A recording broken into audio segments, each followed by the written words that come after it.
Hello and welcome to the Motherload. I'm your host, Dominique, Image Media's editorial director and mum to two young boys. Each week, I'm joined by a guest where we talk about the realities of modern motherhood and hopefully help you feel a little bit less alone on this journey. Think of us as your new village because we're here to lighten the load. I would love to take this opportunity to thank our incredible sponsors. The Motherload is powered by Peugeot and sponsored by Revive Active, It's for Women, Evoca, and Liffey Valley. My next guest is someone who I heard speak at an event that I emceed a few weeks ago, and I immediately harassed him to come on the podcast. Dr. Colman Noctor is a child and adolescent psychoanalytical psychotherapist with a keen interest in the impact of technology on child development. I'm so pleased to have him here with us today. Dr. Colman Noctor, welcome to the Motherload. Thanks for having me. How are you? I'm good, thank you. How are you? I'm good. Enjoying the beautiful sunshine we have today. Yeah. Although we're in a dark room right now, we can't see any sunshine at all. But no, I'm good. All the better for seeing you. I said in my introduction that I absolutely harassed you after I heard you speak at an event that I emceed. And I remember from your talk, there was a surge at that point in a rise in mental health problems in teens in the early 2010s. Am I right in thinking globally. that? Yeah, we've seen this. Globally. Jonathan Haidt describes it as the hockey stick. It's going, long and then it goes up. We can't lay that solely at the footsteps of technology. There's a lot of things that have changed over society in that time, but it does seem to correlate to the introduction of technology, and again, it's probably the point where we went from a play-based childhood to a phone-based childhood. And that was significant. Technology impacts every aspect of our lives, how we communicate, how we work, how we play, how we rest, how we sleep, how we get busy, all of that sort of stuff. So it's a fairly pervasive influence. And if there was a medicine that was going to affect how you worked, how you communicated, there'd be a lot of regulatory authorities wanting to go through that before anyone ingests it. But it's almost been so pervasive across all of our worlds and our lives that you don't even recognize. You don't even recognize, and it impacts on all of those things. You know what I mean?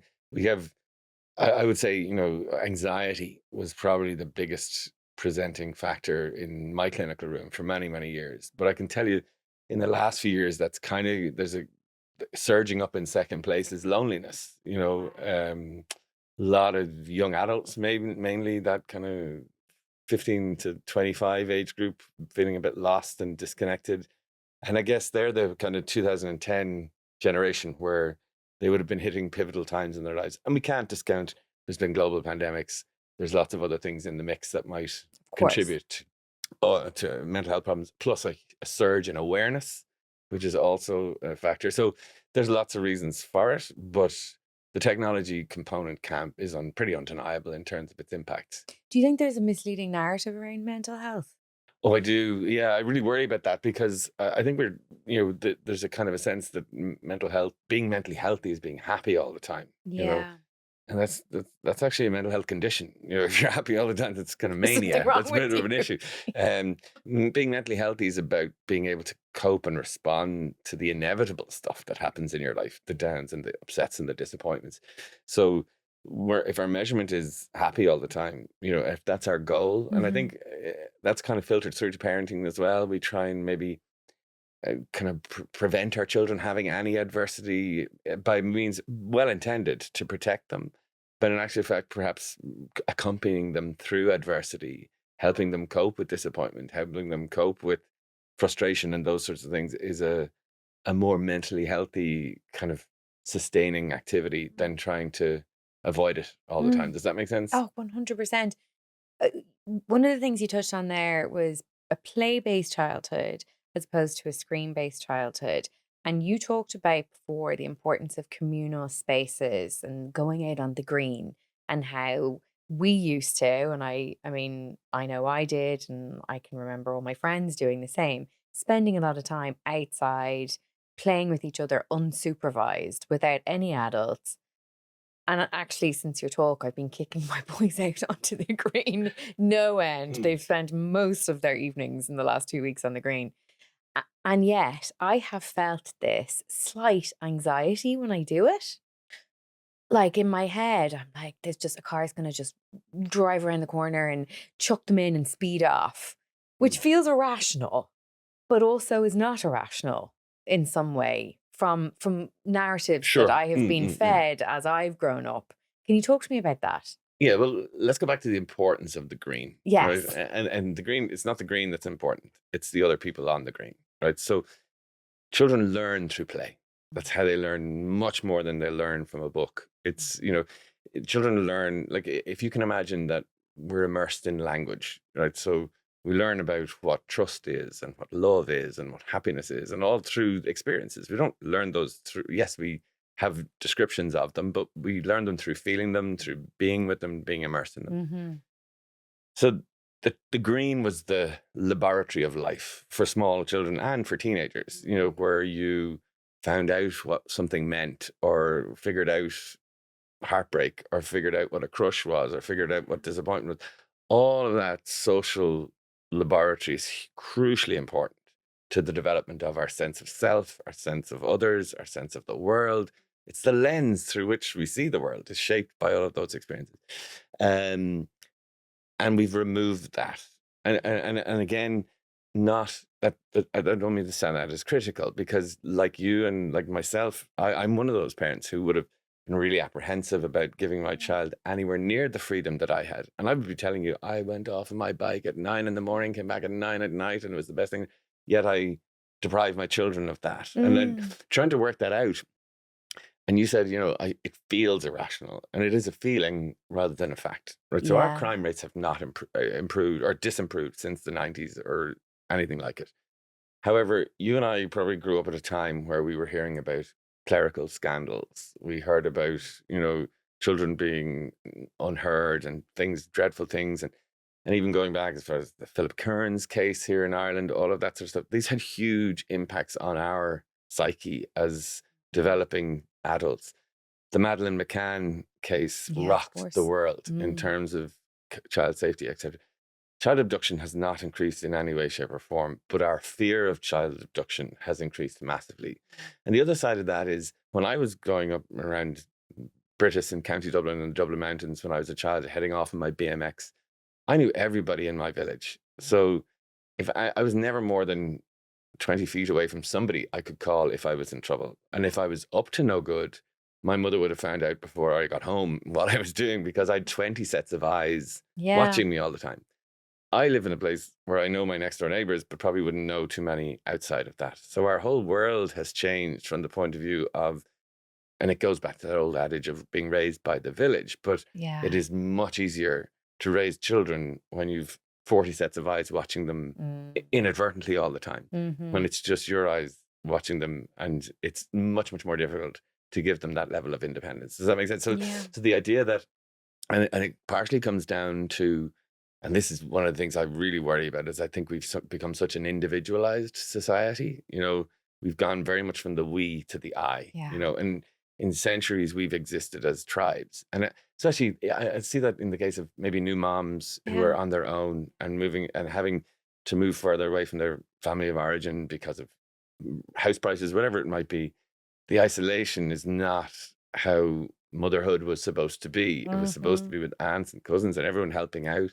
And it has had a huge impact on, I even think about it, my childhood growing up, like people used to call to our house all the time. We used to have visitors, never announced. You just hear the doorbell ring and people would come, and I would be exposed to all these characters and I'd be sitting on the floor listening to these adult conversations, learning whatever I could about them.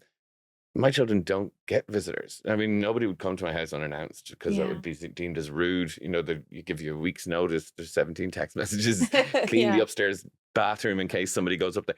We've formalized communication. You know what I mean? And that sense of formality has meant that it's much, much more distant. And children are not growing up in village type environments. They're growing up in very insular bubble type environments. Does that make sense? Yeah, Um, nuclear, isolated families. yeah, and of course that creates an intensity within those relationships, and parents are far more involved in every aspect of a child's life than they would have been back then.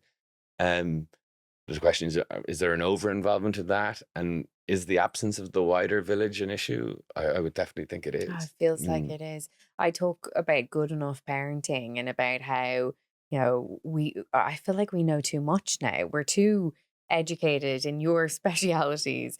And so we're kind of over parenting and everything has to be a lesson. You Mm. know what I mean? There isn't just moments and you're on your own all the time, just trying to be, taking every single little individual thing as this is a parenting opportunity. Um, You should try and raise children as a child psychotherapist. That's I can't imagine. is that you see is that no, I'm kidding. But from the point of view, there is the hyper information means Yeah, that we are hyper focused and hyper vigilant around all of those things. yeah, Those aspects yeah. of childhood, which isn't a good thing. A No, lot and especially development. There's a lovely saying like. People are so in the early years, oh, they're not walking or they're not talking on time and they're listening yeah. to hearing all this. But like children are like popcorn kernels, right? Under exactly the same conditions, they will pop at different times. Love But that. when you look at the popcorn when it's finished, you won't know which one popped first and which one popped second. That's It's gorgeous. almost like we have to trust the process. Do you know what I mean? From that point of view.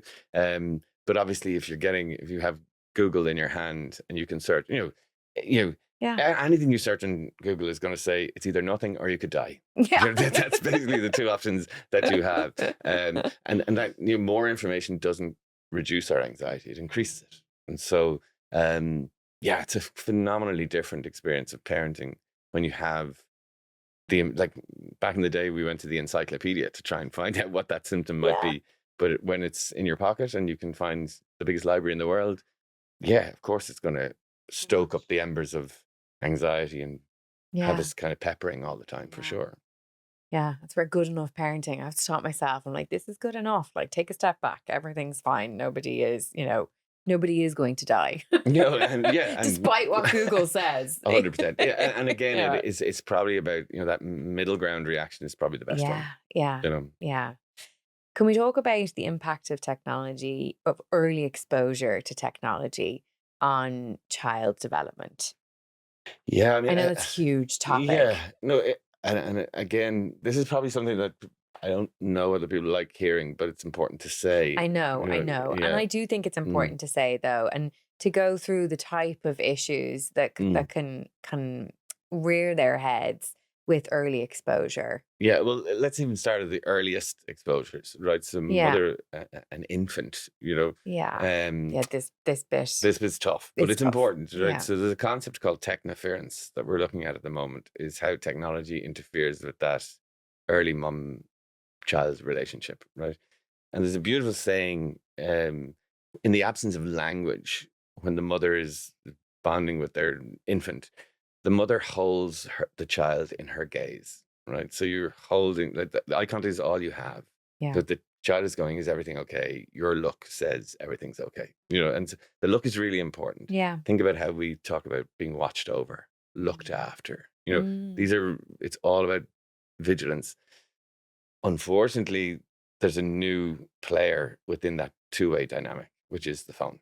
And so when mum's gaze is being distracted elsewhere, the child must compete with the phone for the mother's gaze. And I don't mean that to sound critical at all, but it is something we have to be aware of, that when people say, when do we introduce a child to technology? A child is introduced to technology when they're born, you know, and when they're a year and a half and they're on the tablet, or they're two and they're watching something on a smart TV or whatever.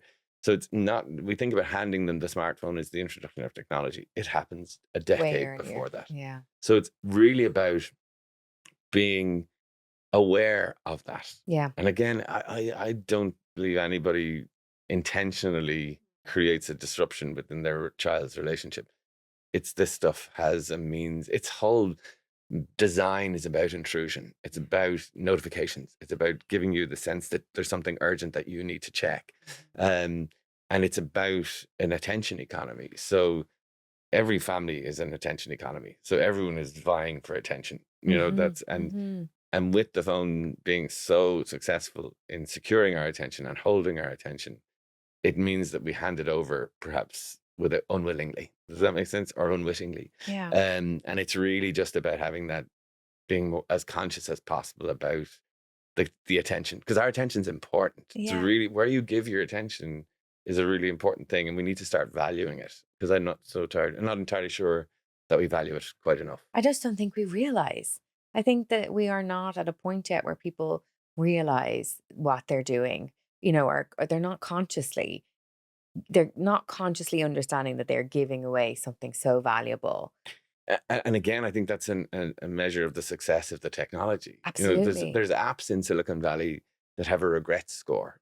So if you spend more time on the app than you intended, the How bad higher do you feel? the higher the regret score, the more successful the design of the app. So it is designed, and we've all done that. I can Mm. remember, times going, gosh, I spent 20 minutes, listening to James Corden singing with someone in a car. Well, I never intended to do that, but the idea of those kind of the sinkholes and things Mhm. that we can get into, it's really, really difficult to fight that all the time. Yeah.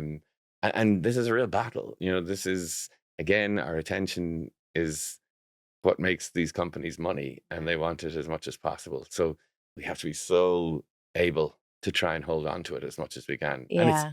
again, I say this as someone who goes down those sinkholes regularly. This is not, not the prophet saying I have this sorted, but it is something that I think we need to be as Yeah. vigilant about it as we can. I really you want know. to know what your average screen time is. It's probably a lot more than I'd like it to be.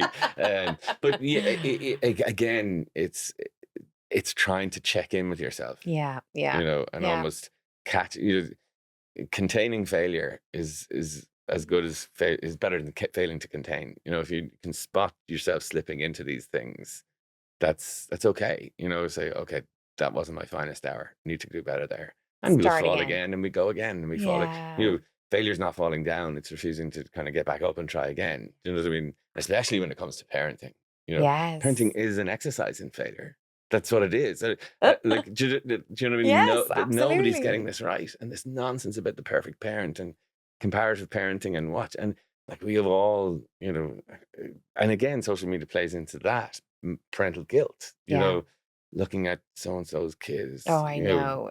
black Mm. belt in taekwondo at 6 years of age, and you look at your 8-year-old and go, "You're still in Velcro shoes. Like, why is this happening?" All that sort of stuff. So, and that plays into that, and it's Yeah. a lot of that we actually have to just catch on to ourselves and say, I'm No. not going to get involved in that. Really hard. And I've done it. I've stood at pitches and watched kids run rings up and down the field and go, that's because his dad is out with him every evening and I'm not doing that enough and I need to do that more. And again, it gets back to the more exposed we are to these things, the more we feel them. Yeah. Does that make sense? Yeah, it does. What about things like emotional resilience and social skills? How are all those kind of different aspects affected? Yeah, well, if we think about it in child development terms, children are, again, I would say in my field, and I see it all the time, you're seeing the kind of consequences of this. You're on So, the ground, yeah, well, literally. you're seeing children of all ages come through.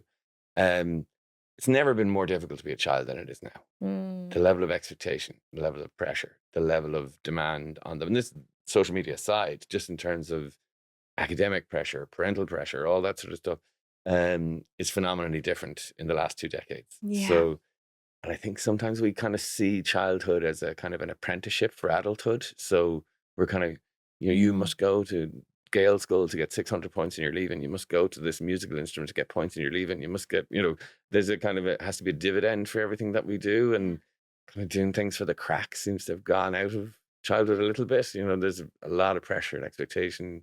Children's sport, you see that from a very early age, kind of Mm. all that sort of stuff. So from the point of view of the growing child, they've never been under more pressure, but they also probably have never had as little social and emotional development because, as we talked about earlier, the green and those lived experiences Yeah. aren't happening. So It's you're kind of creating a perfect perfect storm storm. of Yeah. higher levels of stress and lower levels of coping skills, if that makes any sense. So really, really tricky. And I think children, I don't think children are to blame with that at all. These are children who are not unwilling to learn these things, they're unable. So child development, I would work with a lot of public health nurses, and they were talking about, when they do the developmental assessments, and they used to get kids to build blocks to see their manual dexterity and all that stuff. Kids don't know how to do that, not because they can't build blocks, they just don't have any blocks. Does that make sense? Oh God. So they could build you a massive thing on an iPad, but not in the blocks. So we're moving in that direction. A simple example would be, I'm doing maths with my kid, and they're going, John went to the shop with €2 and bought 6 pineapples. I don't know where he's getting those pineapples, but but my kids just see me tapping things. They've never, the cash is gone. So the idea of getting €2 and getting €2 back and all that sort of stuff in a cashless society, there's no relatability to Johnny getting his 6 pineapples for €2. Does that make sense? Yeah. So children are not unwilling to know this. They're unable to know it if they don't see it. Really mind blowing. I mean, the world has changed so much. Like that, of course, things are going to be different for them, and it's like we haven't gotten to the point where we can figure out what they need yet and how to adjust. And what we have to understand is the pace of the change.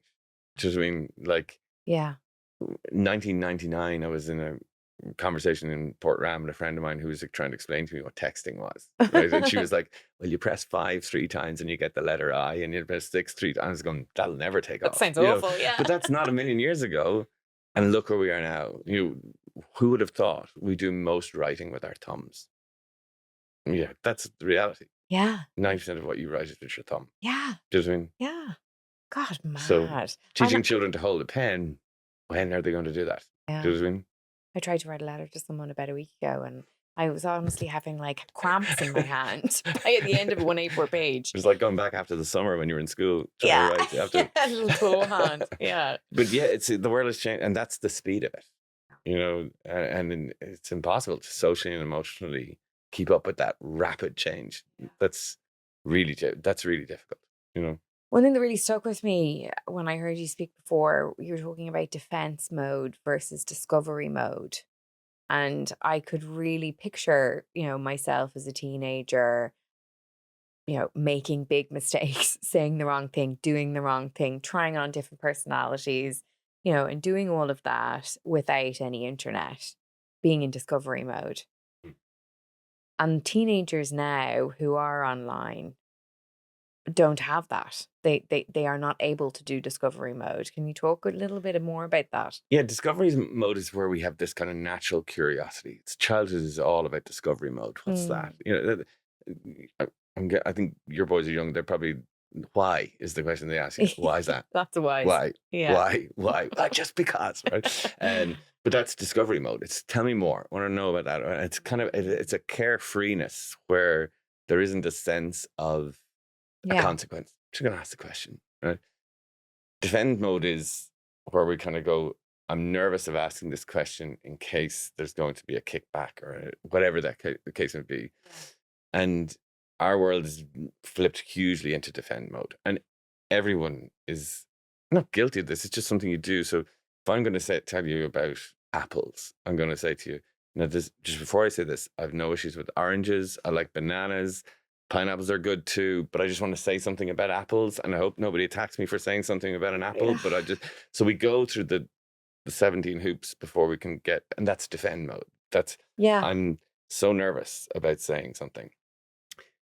If children are in defend mode, they're going to be hypersensitive to or hypervigilant to response, which impacts their capacity to discover and to find out. And like, I work in a 3rd level university, and I can tell you the level of debate has dropped off a cliff in those groups because everyone is so afraid of offending somebody or saying the wrong thing that they say nothing. Do you know what I mean? And so you really want kind of meaty debate where people are able to say the wrong thing in a kind of a safe space where they can, and childhood is essentially should be that. It's about making the faux pas, saying the wrong thing, and whatever it might be, especially when you're trying out those identities and those different accents and their different personas. And it's that small group of people in front of you who are going to go, no, Colman, I wouldn't go with that again. Or that didn't work for you. Rather than 600 people who don't know you, who have no level of empathy to your position. Does that make sense? Yeah. So it's a completely different space for children to grow. And you want children growing in a discovery position, not in a defended position. And really, the only way to do that is to keep them away from social media entirely. Well, yeah, but I suppose what I would just, again, I'm not into bands. I'm not into, well, I am and I aren't. I know, and we're going to talk Yeah, about we'll that. talk to that a little Yeah. bit, but I suppose as much time in discovery mode as possible will optimize their ability to live in that space. Yeah. Childhood is really small already, but it's shrinking, right? And I oftentimes think children don't learn, or they're not born disliking themselves. I always tell this story. I brought my daughter I was getting my son's haircut, obviously not mine, but we were in the barbers, and she just heard the song. She was 3.5, 4 years of age, and she just started dancing in the middle of the barbers. And she just had no conscious of anyone interpreting that other than I'm having fun. And I remember thinking, that's lovely. And then I thought, that's never going to last. The world will take that from her. Do you know what I mean? But I want her to have it as long as possible. Does that make sense? Yeah. So when we delay exposure to that critic, we leave them in the imaginary as much as possible before they have to enter the real. And by introducing them to bigger audiences earlier, you minimize and shorten the experience of the imaginary, and you shorten the experience of discovery. Mm. You know? And when you're in that imaginary discovery, is that when you're becoming the person that you are? Is that when your like values are kind of becoming more concrete? You're playing all these things, and you're just trying them out, and and Yeah. so you begin to individuate as a small child and go, well, I'm not, I go to school and I do all these other things. Yeah. And it's oftentimes a difficult point where parents are going to go, well, Miss Flanagan said, well, there's a kind of a moment where you're no longer the authority, and I'm now Yeah. kind Yeah. of finding other sources for my positions and things. But I'm playing them out, and I'm playing them in a safe way where I'm going to get feedback that's soft and kind and prompting, and it's from people who care about me, who are not wanting to stunt me. They just want to guide me. Do you know what I Yeah. mean? Yeah. And we need that space to try and find ourselves, Yeah. and the pace to which we all see ourselves through the eyes of the other. We see ourselves through the eyes of the other. So we look to other people to say, did you like what like a baby will do that. They'll see you laugh, they'll do it again. They'll see you laugh, they'll do it again. And they're gauging, this is how I should be because the world likes me like this, or, that extends way beyond infancy and toddlerhood. It goes right the way up to, I'd say, 35, but from the point of view of, we need to have that as safe an experience as possible for us to really maximize and find out who we are. We Mm. shouldn't be holding on to bits of ourselves, afraid to express them for fear of being cut down or that they won't be accepted. Does that make Yeah. sense? Yeah. And there's a difference. I often talk to young people about the difference between fitting in and belonging. Fitting in Yeah. is changing my way so that you accept me. Feeling belonging is being myself and feeling part of something because of that. And we want people to belong rather than forcing them to fit in. Does that make sense? Absolutely. Mm. Yeah. That's powerful. Mm. Yeah. As a mom, the reality is you spend a lot of time in the car, whether that is for work or for kids, or whether you're juggling both at the same time. The Image Mums and I recently test drove the Peugeot 3008 and 5008, and we were genuinely so impressed. They are both super spacious, whether you are trying to fit in car seats or sports gear or anything else that you can think of. They are spacious, they are full of innovative tech, and they just feel great to drive too. The 3008 SUV is a brilliant mix of style and practicality, and the 5008 has all of the extra space, including 7 seats if you need them. So whether you've got babies or toddlers or teens, Peugeot has thought of everything.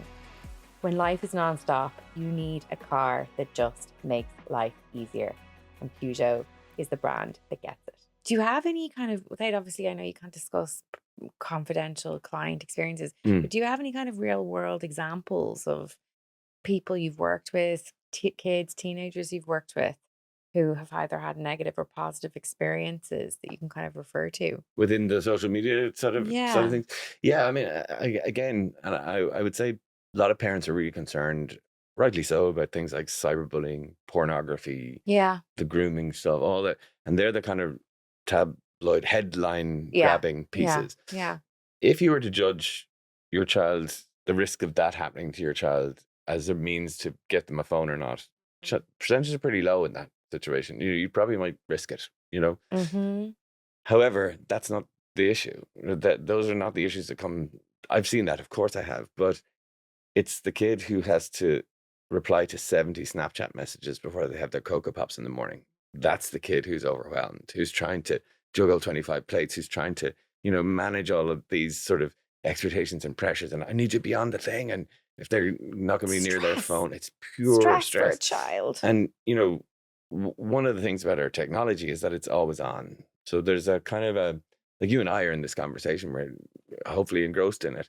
But in our pockets, our phones are representing us. So they're gathering information and feedback and all of that sort of stuff. So no matter, it's never off. You can turn off my phone, but you can't turn off my brain, as one young person said to me. I thought that's a good point. It's even leaving it down at 10 o'clock at night and all that stuff. You're still not switching off my head. There's a constant hum of anxiety because I'm being represented all the time. Do you know what I mean? What could be interacting with this thing in my pocket? And so, and we habituate to that. That hum becomes, we don't notice it.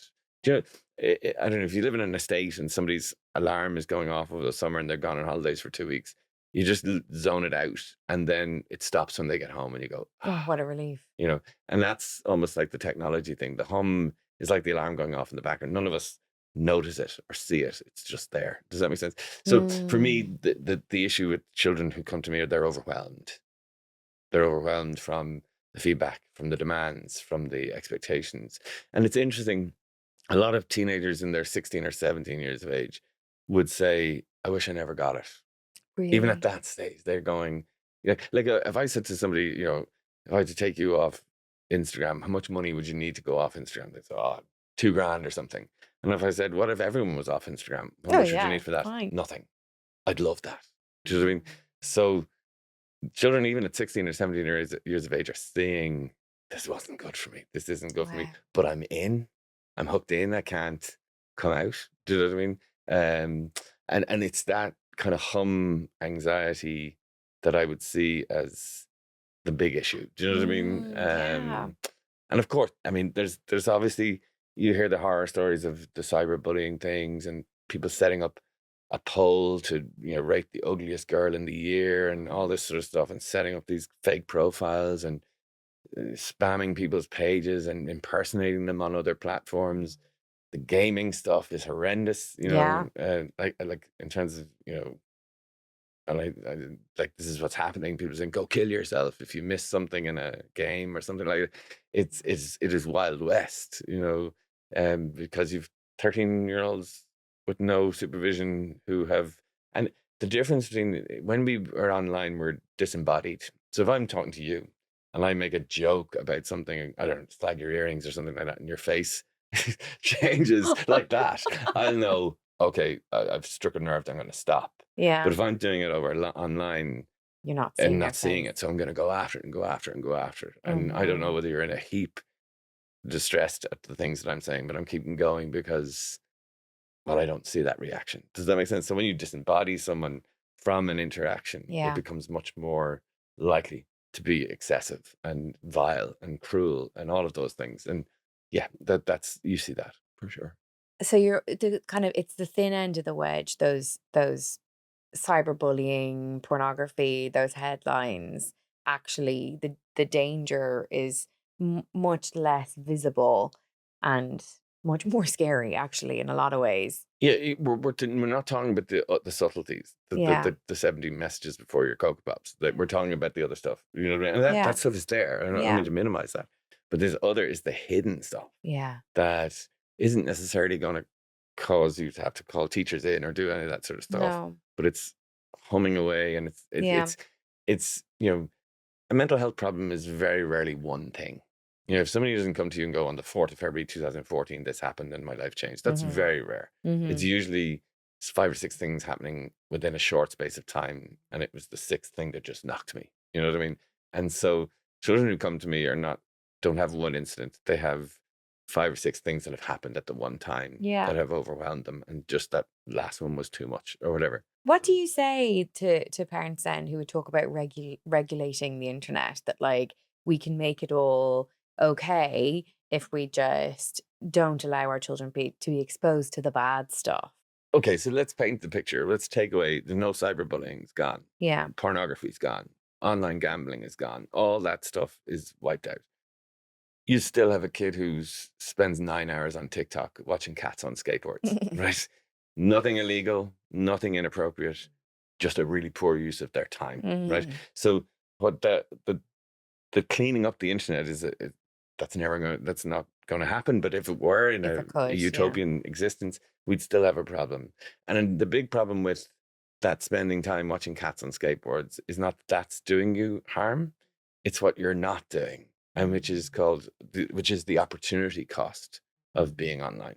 And that's a big thing. So years ago, I remember reading this study, and they looked at, I think, 6 to 9 year olds, and they said, 87%, this is a long time ago, but these kids were able to navigate Google, and they were able to search something. They could, finish an online game from start to finish.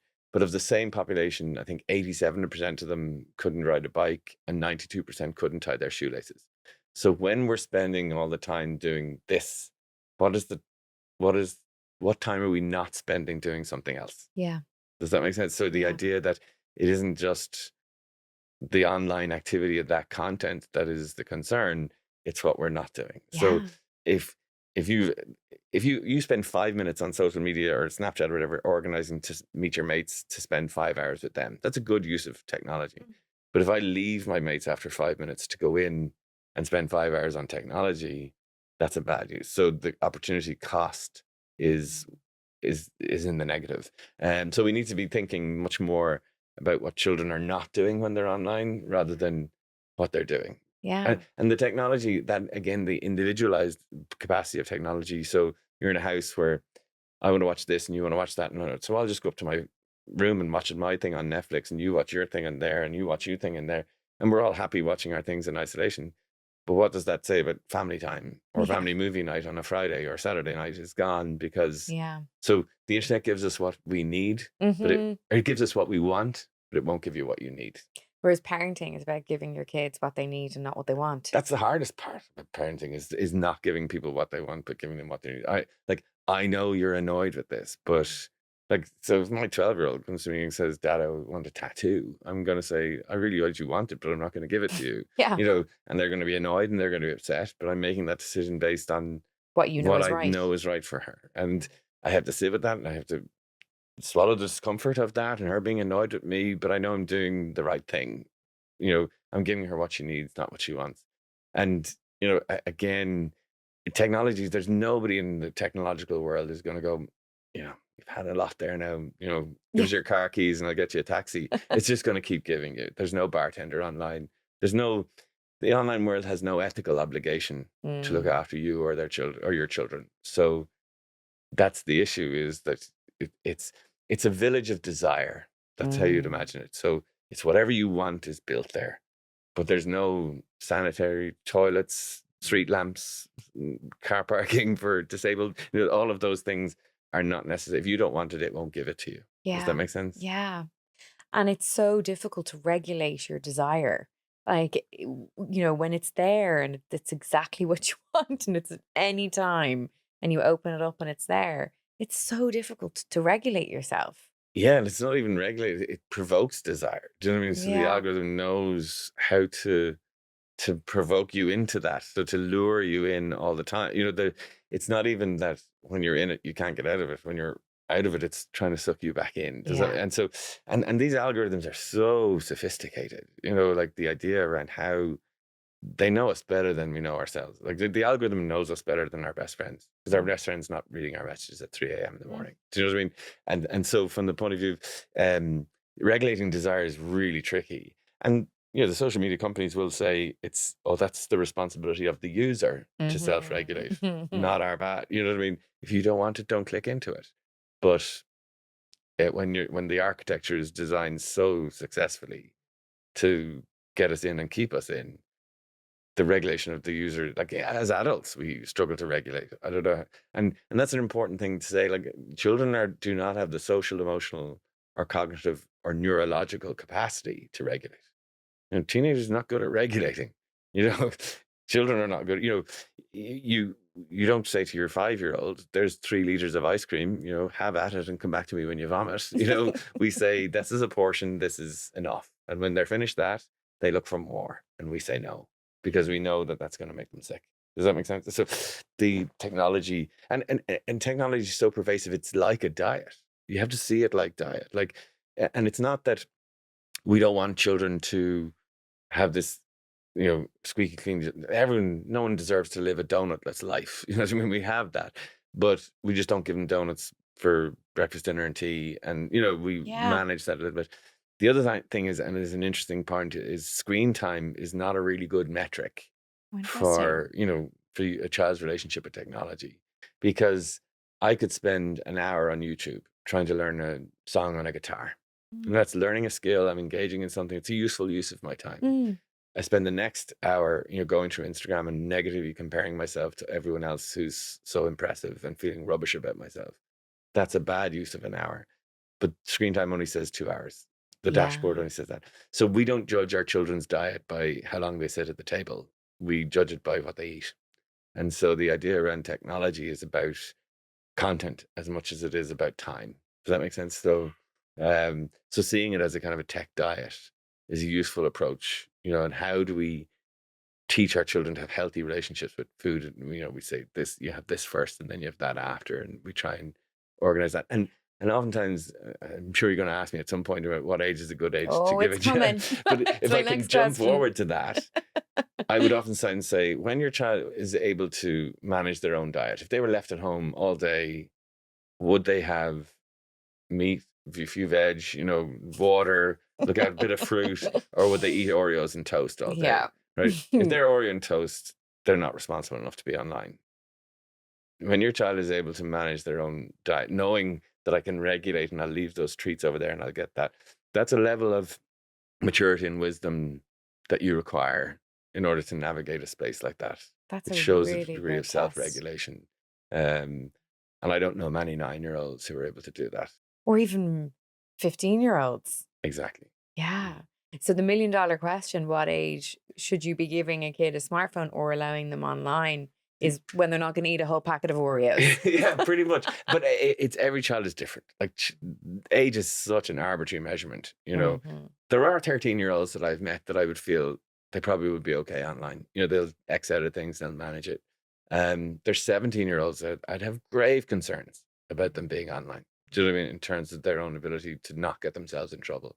So it really comes down to, I wrote a book in 2015 and I called it Cop On, because I think that's the quality that you need in order to be able to navigate that space.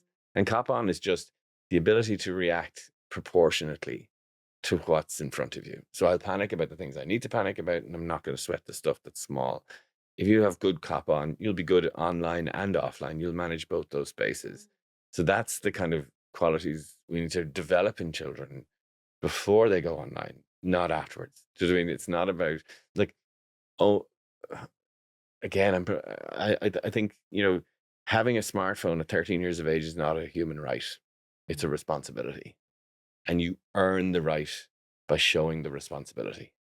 So it's on the basis of, and that might mean one of your kids gets it at 14 and one doesn't get it till 15 or 16, based on, and oftentimes a good gauge is the more they want it, the more likely they should have it. And again, because that's, like, my whole PhD was about that idea of online sharing and how much impact, and the vulnerable people were the people who really wanted to know the feedback.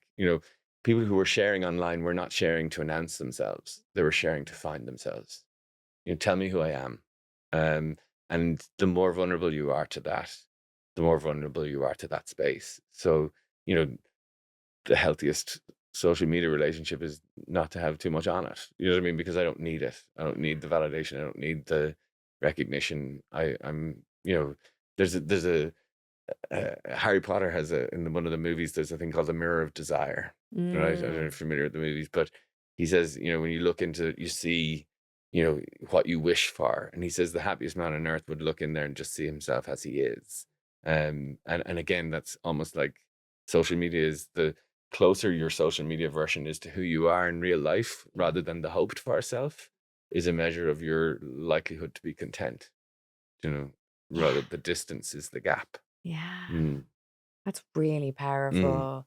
Actually, like listening even for myself of someone who spends loads of time on Instagram, Yeah. you can see the various people, and there's something about the kind of currency of emotion of expressing yourself and vulnerability even Hmm. now that I see sometimes, and I just your heart breaks for those people because they're trying to be vulnerable in order to use it as currency in some way Hmm. when it's the opposite that they need and you can see it. And like, never mind for kids, for teens, my God. Yeah, and it's almost it's become such a we are a performative society. Yeah. So Yeah. we're and parents would oftentimes say to me, I'd love my child to be more confident. Then that's a big ask. And I'd say confidence is lovely. It's very handy, but it's not. That's not what you want. Confidence is how I project myself out into the world. So it's a performance. My self worth, my self value, and self belief is my relationship with myself. That's the one you want. The confident. I've had so many confident kids sit in front of me in And a fall therapy apart. room, because they're performing this one way and feeling the other. It's self belief, self worth, and self value. And again, from the parenting point of view, we're so keen to say you're great, you're a great hurler, and you're pretty, and you're great at maths, and you're doing. What about you're so kind, you're so generous, we need to be. Those are the values Yeah. that I want you to espouse. Those internal ones rather than the performative ones. It's really You know? powerful stuff. And I always use the example of, somebody sees someone on the street and say, "How's Paul getting on?" And they say, "Oh, Paul's great. He's captain of the rugby team. He's got great in his junior cert. He's flying. He's got job experience in this, blah, blah, blah, blah." What about saying, Paul's great. He's a good kid. He's great friends. And he's really good to all of us. And we love him very much. Why do we have to give the accolades? Yeah. That's us saying, this is what we value. Yeah. And if your kid's growing up saying it's about the medals and the prizes and the grades, then that's the value system they're going to adopt. Do you know what I mean? And as we become more performative, that seeps through. Do you know what I mean? Mm-hmm. Children are not immune to what they see. Yeah, they're sponging it all off Mm, us. Yeah. yeah. And so, yeah, there's a responsibility to us to role model that Mm. a little bit better. And then again, it's the performative stuff is what's going to get us the traction and the likes and that's the momentum. That's the It's currency. what the algorithm likes. Yeah, yeah, and it does. It's like, and teenagers who are in technology. There's a saying, I think, in Silicon Valley, enraging is engaging. And Mm. so if you say great party, had a lovely time, that might go to 20 people. If you go, oh my god, what a dreadful thing, your one's this and that and that, that's going to 1,000 people. Do you know what I mean? So again, that's how does social media influence our mood? Well, it's sending us all the enraging stuff, so Mm. because it knows it's engaging. And that's the same as our news cycles and everything else. And like a true story, I genuinely don't listen to the news anymore. I try not to, and I try not to have it come up on my feed. If it comes up, Yeah. I'm all about the podcast at the moment. But no, it's almost like taking control of my own Mm-hmm. viewing or listening ship, Yeah. because it can get you down, Yeah. in terms of all the stuff globally that's happening. Yeah. It's You have to yeah, curate. You have to really curate you really where you're have to getting your manage it, information. and just manage it for yourself. Yeah. You know, because if their algorithm says, "Oh, Coleman loves you know dreadful catastrophe stories," then I'm Yeah. just going to keep getting them. You know. What can we do, Coleman? Like obviously, delaying is the main tactic for our kids to protect them and for ourselves to be conscious of what we're doing and to be aware of what we're consuming and when we're consuming it. What else can we do? I feel like that's half the battle. How can we educate ourselves more to be more media literate, to be more critical thinkers? And what else can we be doing also just to help our kids through all of this? Yeah, see, I don't think this is one thing that we do. Oh, you do a weekend course and have it sorted. This is a real work in progress where Yeah. you almost have to periodically double check and go back and say, how am I doing, and checking it, because it's it's a process. This is something we live with, and it's almost accepting that there'll be times where I have to do this. I have to get involved in this and for your work or whatever it might be. Mm-hmm. But you don't lose yourself in it. You try and find your way back. In terms of for children, um, it's collective action. You can't do this on your own, right? And the issue being that um, if your child is the only child in fifth class without Snapchat, they will be disadvantaged socially, right? And if I was doing this interview with you 3 years ago, I would have said, if your kid comes home and says, everyone's in fifth class has Snapchat, they do not, right? Unfortunately, if they say it now, they're probably right. Really? Right. Yeah. So 87% of 10 to 12-year-olds have smartphones. 27% of 6-year-olds have Sorry. smartphones. What? Yeah. In Ireland? Yes. There's an AIR study. It was carried out just in February this year. So the idea that, and I've had parents come to me and say, my daughter's just changed school. She just went into this new school. They all have this Snapchat and the phone and everything else. And she said she can't connect with any of them because all they do is they talk about Snapchat, what they did last night in Snapchat. And a lot of it's just filters. And so it's not necessarily that it was problematic. It was just that that's the space. And this mom was saying, I can't not give it to her. And I would hold very little criticism for parents who were the last few to buy that phone for their child. I would be critical if you're the first one to buy it. And again, the process of how this works is that the first person to cave creates pressure on everybody else. If your fifth class kid is playing Call of Duty, which is an over 18s game, then it creates pressure on every other parent to try and do the same thing. Yeah. So the call for collective action is that the power is in numbers. Yeah. If you're the only kid without Snapchat in fifth class, you're going to be disadvantaged. If you're the only kid in fifth class with Snapchat, good luck to you. You have nobody to chat to. Do you know what I mean? So from the point of view, we need to the power of numbers. And I say this with a heavy heart, but there's a group of children who probably we've lost children in terms of into this. But there's children coming through we could spare, and again, there's this, you would think this is a no-brainer, but there's reservations and there's parents who have difficulty buying into this. And again, going back from that AIR study, the number one reason why parents said that they gave their child a smartphone was safety, that they wanted to be able to contact their child all the time. I don't buy that. I don't know where your 9-year-old is that you need to be in contact with them. Yeah. And a dumb phone will do that if you need it. Like when we had non-smartphones, like the Nokia 5210, we didn't have any of these crises because there was no Snapchat on it. There's no internet. From the point of view of that's fine. There's no need for a child of that age to have that level of capability. And so we need collective action. We need everyone to come in together and say, we're not going to do this. We're not going to create the pressure. We're going to spare each other the pressure of doing it. And again, give our children what they need, not what they want. But very hard to do that on your own when the numbers are against you. And as I say, I feel for parents in that position because, truth be told, I don't know what I would do, and I'm not going to pontificate about what I think It's so you should do. hard. It's so hard. Yeah, and we've created it, And we can stop it. 100%. We can stop it. And to hear you say that there's a lost generation of kids now who is kind of past it breaks my heart. But it's so important to hear what you're saying is that we can now stop it. And it has to be a collective, that if we all as parents now educate ourselves, understand, and, watch our children, know what they're capable of, what they can take and delay, to allow them to have childhoods, for us to be parents and do the parenting and give them what they need and not what they want, is so powerful.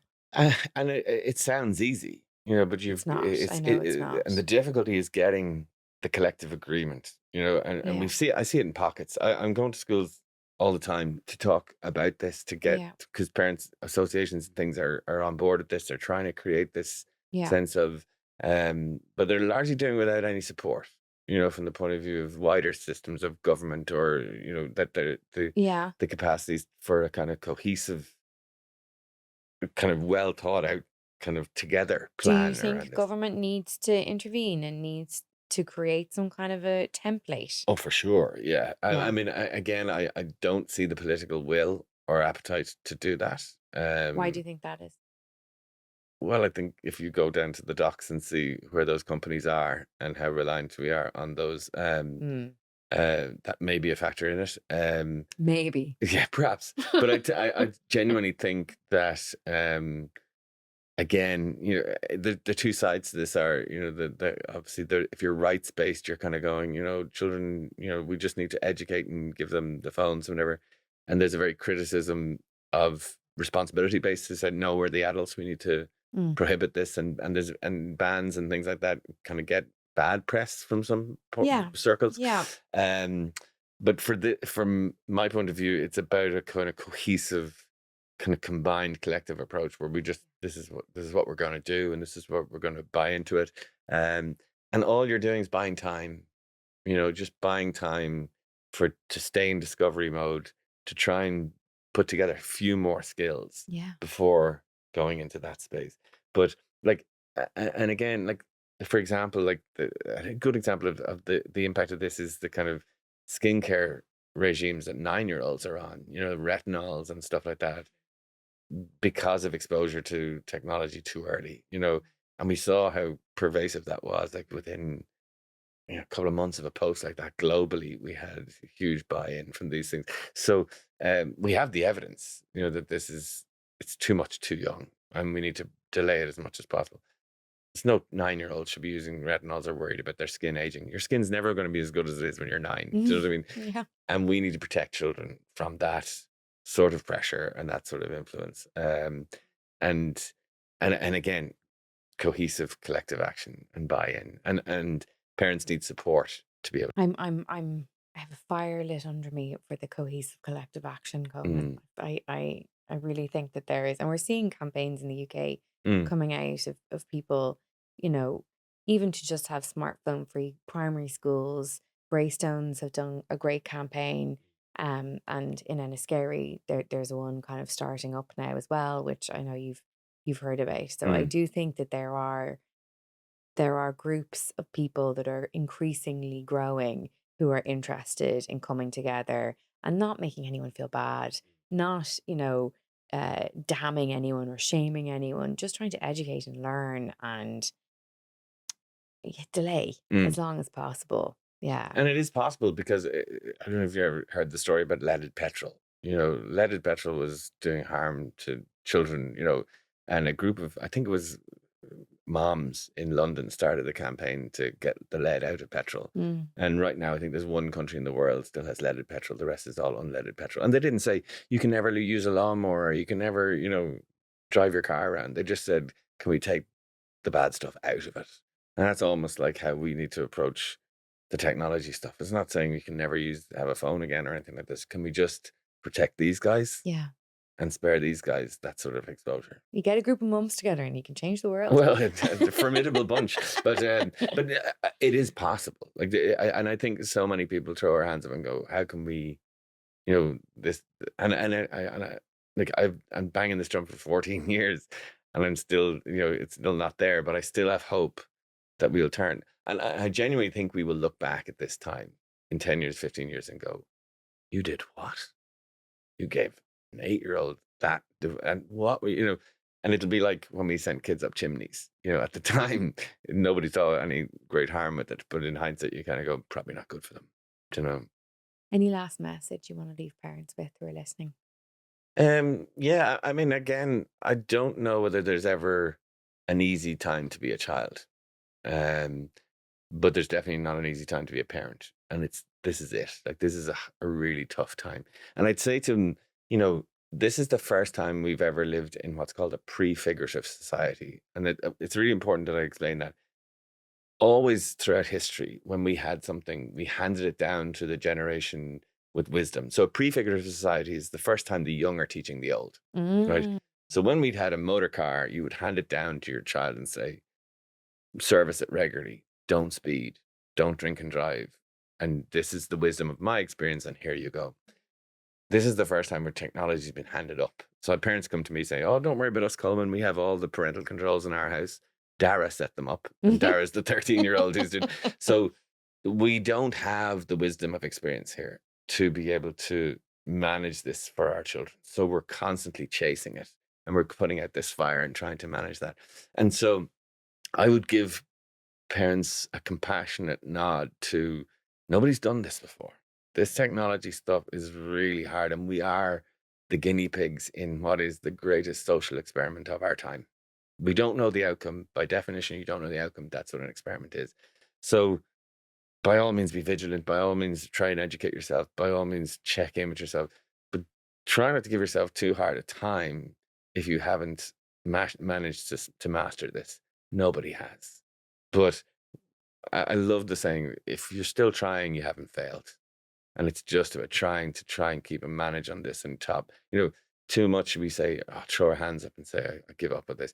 This is going to be a battle over years, not weeks. And if you're still trying to help your child to navigate the world of technology and that's by giving them a real world experience. That's as good as, the movie night with your kids. And I think I'll finish on this. The family still hold the main sway in developing the value systems for our children. We have that power. We still have that power. All the technology interference in the world does not hold a candle to what we teach our children in terms of their value system. We just have to use the time and use the conversations to pass that on. So talking to our children has never been harder because they've never been more distracted. But having conversations with your child has never been more important. So make the time, put in the bricks, and then they'll manage the outside world once they have that value system in themselves. The most important relationship your child will ever have is the relationship they have with themselves. So make sure they get that from you, not from somebody else. Dr. Colman Noctor, thank you so much for joining me today. Pleasure. Thank you. Thank you. If you enjoyed this episode of the Motherload, please do log on to image.ie and visit our Motherload hub, where there is lots more information. And make sure also to sign up to our newsletter, where you can hear about any upcoming events and be informed about our latest episode. Thank you, as always, to the incredible brands that make the Motherload possible. The Motherload is powered by Peugeot and sponsored by Revive Active, It's for Women, Evoca, and Liffey Valley. Thank you to you for being part of this conversation. I will talk to you next week, but until then, take care, look after yourself, and remember to lean on your village.